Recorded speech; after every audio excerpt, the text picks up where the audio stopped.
The regular show was a very popular animated show created by J.G. Quintel. Its first episode premiered on Cartoon Network on September 6, 2010, but an 11-minute pilot called First Day aired before that. Two more pilots were thought to have been made, one flash animated and the other one with a slightly different animation style and character design. Two short flash animation clips of the pilot are available online. The first part is the intro, in which Mordecai and Rigby are playing punchies for a clean spoon, and the second part being the segment where they are tying the game of rock paper scissors 100 times in a row. The resurfaced clips were the only proof of the existence of a Flash pilot before information was given by one of the animators. Eric J. Pringle, who animated the Flash clips as well as other Cartoon Network shows, confirmed on Twitter on December 15, 2021 that the pilot was not animated in Flash, nor was there a full pilot animated in Flash, but that two clips were recreated in Flash as a test, though they were not used in the final cut.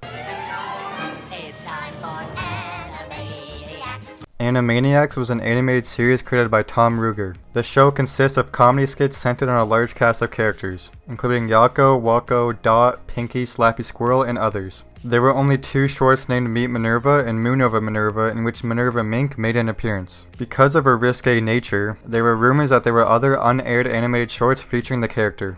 Broadcasters such as Teletoon Retro edited the two shorts centered on Minerva in post-production, including changing her cleavage to be less pronounced. Years down the line, Tom Ruegger took part in a Reddit Ask Me Anything topic on April 18, 2016. One user asked as to whether there were any unaired Minerva Mink shorts. Tom simply stated that there were no unreleased short films.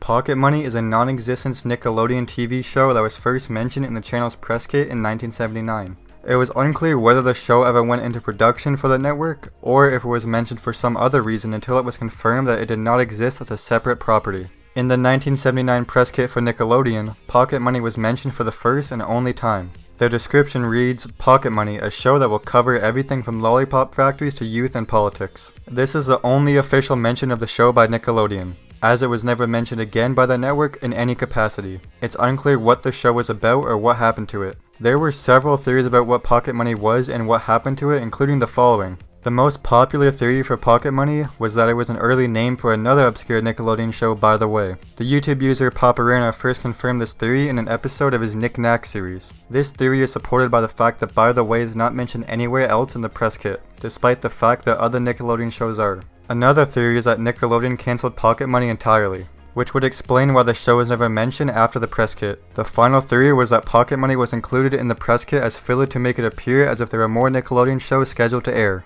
This explains why the show's description is lacking in detail and does not clearly explain what the show is about. Then, on March 21st, 2022, YouTube user and Nickelodeon archivist CDCB2 discovered a listing from the Shreveport Journal in Louisiana from July 6, 1979, mentioning Nickelodeon's debut and the shows that would follow, with the heading showing By the Way. The description of By the Way in the listing is similar to the description of the show that would be described in future newspaper articles. This confirms the theory that Pocket Monster was an in-development title for By the Way, not a separate show as previously suggested. It also confirms that there is no other footage of Pocket Money separate from By the Way.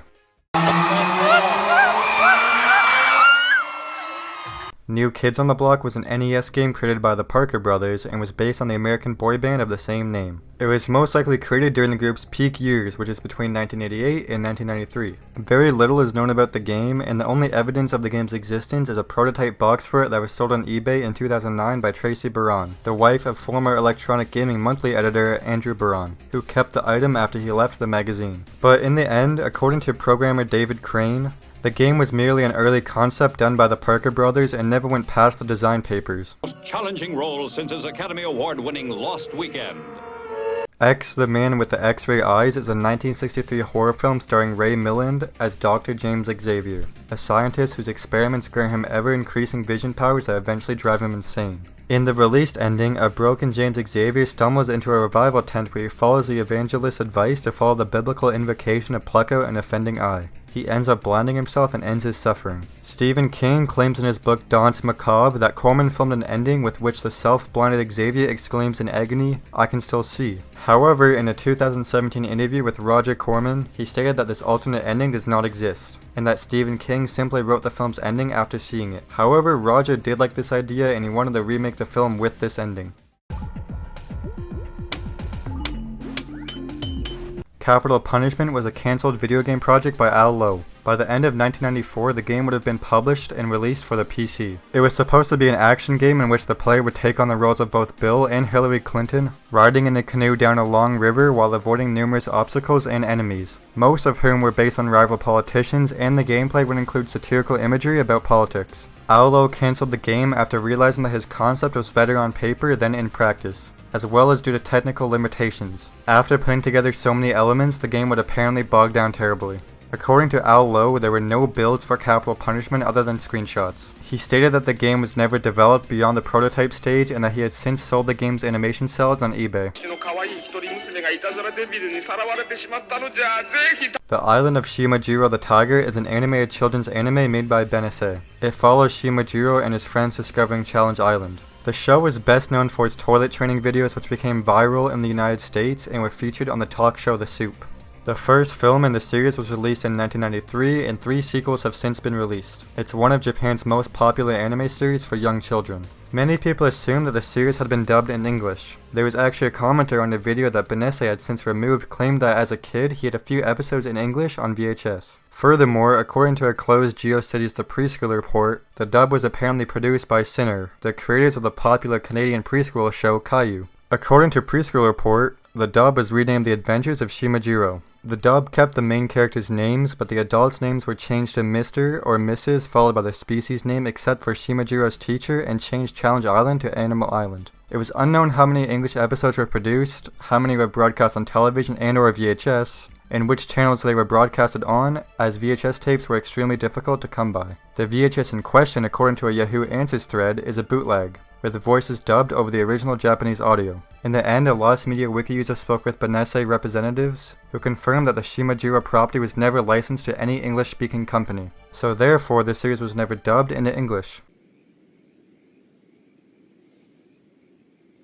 High-Tech Expressions was planning to release Twin Peaks in 1991 as a role-playing game. It was supposed to be based on the popular ABC television show of the same name. Nintendo Power, GamePro, and Gameplays were among the gaming magazines that covered the game at that time. The game's plot would have been based on the second season of the show, with multiple endings depending on which character was played. The player would have been able to take on the role of one of the show's main characters and try to solve the mysteries of Twin Peaks. It was supposed to be released in 1991, but it was postponed due to a perceived lack of crossover between Twin Peaks fans and NES gamers. On March 29, 2022, video game journalist Jack Yarwood tweeted a screenshot of an email he'd received about the game from former High-Tech Expressions producer Billy Pigeon. Billy confirmed in the email that the game's development never progressed beyond basic discussions of its potential gameplay, and that no production material of any kind was ever created for it.